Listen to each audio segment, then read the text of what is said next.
You are Locked On Syracuse, your daily podcast on the Syracuse Orange. Part of the Locked On Podcast Network, your team every day. And with Georgia Tech coming to the Dome this Saturday, it's going to be a tough one. Now, Vegas has Georgia Tech favored. Don't come at me. Don't come at me. I'm just the messenger. Georgia Tech opens as a 2.5-point favorite for Saturday's noon kickoff against Syracuse. So the Orange are a home underdog. All right. Now, Georgia Tech. What about Georgia Tech do you need to know?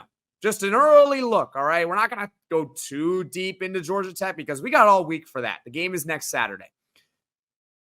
The Yellow Jackets had a 3-point win over a favored Florida State team in Ireland in week 0. They won, and then they took down Georgia State, their in-state rival, 35-12 yesterday. Now, I didn't really watch the game against Georgia State. Sorry, I didn't watch it. They were going to beat Georgia State, right? I didn't watch that game. But I did watch the game against Florida State. If you recall, or if you missed that game, let me tell you a little bit about Georgia Tech and what they did to Florida State. A team that a lot of people had high hopes for, a team that a lot of people thought could make the college football playoff, and one of the favorites in the ACC. Georgia Tech rammed the ball right down their throat. That's what they did. They ran the ball exceptionally well. Through 2 weeks, Georgia Tech, as a team, has accumulated over 400 yards of rushing. So an average of over 200 rushing yards a game. And one of those opponents was Florida State. It's easy to have 200 yards against a team like Georgia State or any group of 5, any FCS team, whatever it is. Against inferior competition, yeah, you're going to have, your stats are going to be maybe a little inflated. That's normal.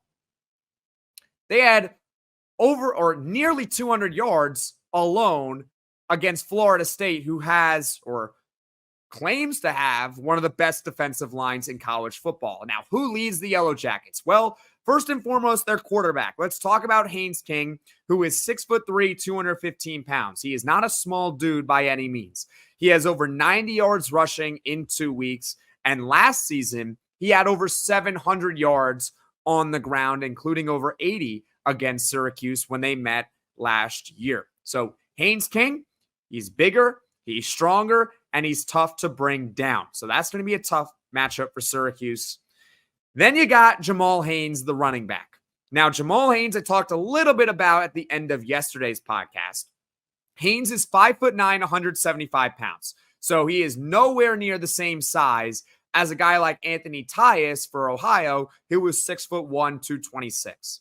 All right. And I compared it yesterday to going against a bull to going against now a cheetah. Jamal Haynes is really, really fast, and he is averaging nearly 6 yards per carry to begin this season. He is one of the better running backs in the conference. I say all that to say that Syracuse is obviously going to have to clean up its run defense if they're going to beat a team like Georgia Tech. Now, do I think they can stop Georgia Tech? No. I don't think they can just outright stop their rushing attack. They just have to do a good enough job. Can they hold Georgia Tech under 150 yards? That's a lot already.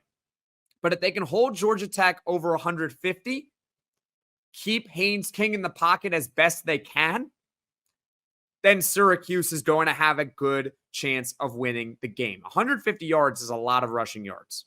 You just don't want to see it get up to 200 because that's where you're in real trouble. If you keep it to 150 or less, you have a decent shot at winning the game.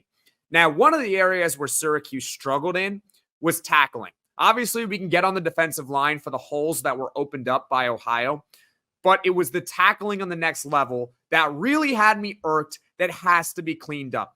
I know I keep talking about Anthony Tyus' 44-yard run in the second quarter of yesterday's game, but it actually really encapsulates everything that went wrong with the rushing defense yesterday. Everything. If you recall, obviously there's a big hole, first of all, for Anthony Tyus to run through. So already he's getting 10 yards. That's not good enough. You can't allow 10 yards on every single run play. That's not good, right? But then he makes a couple of defenders miss. And if you recall, or if you look back on how they missed those tackles, it was Marcellus Barnes and Deuce Chestnut. They weren't wrapping up Anthony Tyus. Too often times, it's not just those two. It was just the example of this run. Syracuse was diving. They were trying to make dive tackles and essentially trying to trip up the running back. Now, maybe it's because of his size, the fact that he was 6'1", 225. So how are they going to handle a guy like Jamal Haynes, who is much shiftier and faster, but not as big? So you might be able to get in front of him. But the point being, instead of making those dive tackles, what Syracuse has to do on that next level, especially, get in front of the ball carrier and wrap him up and bring him to the ground. Okay? No more dive tackles. No more trying to dive at the player's legs, because all the running back has to do is see it and then time it right to where he can essentially just jump over the arm tackle, because that's what it becomes. When you're diving at a guy's legs, you're making an arm tackle. Stay in front of him and wrap him up, or at least slow him down so that help can come. With a guy like Jamal Haynes, I think it actually fares more favorably for Syracuse because he's not as big as Anthony Tyus. Now, on the flip side, for Georgia Tech, they haven't faced a quarterback like Kyle McCord through these 2 weeks. They have not. And yes, that is me poking fun, or me making, I am poking fun at Florida State and DJU. I don't think DJU is good at all. Okay? He did not play well against Georgia Tech, and I think that's more of an indictment on Florida State and their offense. I think that Syracuse has a better offense right now than Florida State. So how is Georgia Tech going to handle Syracuse's passing attack? That's the matchup that maybe goes in favor of us. Also, Georgia Tech's front is going to be better than Ohio's, but the offensive line for Syracuse was a pleasant surprise against Ohio. I don't really recall too often when Kyle McCord faced any real pressure. And when he did feel pressure, it was after the threshold of about 2.5 seconds. Once it's been 2.5 seconds, the quarterback has got to get rid of the ball, because you can't expect your offensive line to hold up for that long. I don't recall Kyle McCord really having that much pressure within 2.5 seconds of getting the snap. So that was good on the offensive line for Syracuse. How are they going to handle a tougher matchup against the Georgia Tech front, who, by the way, I didn't watch the game against Georgia State. They did give up 360 total yards against Georgia State. That's a little bit weird. They gave up 360 total yards. They won 35-12.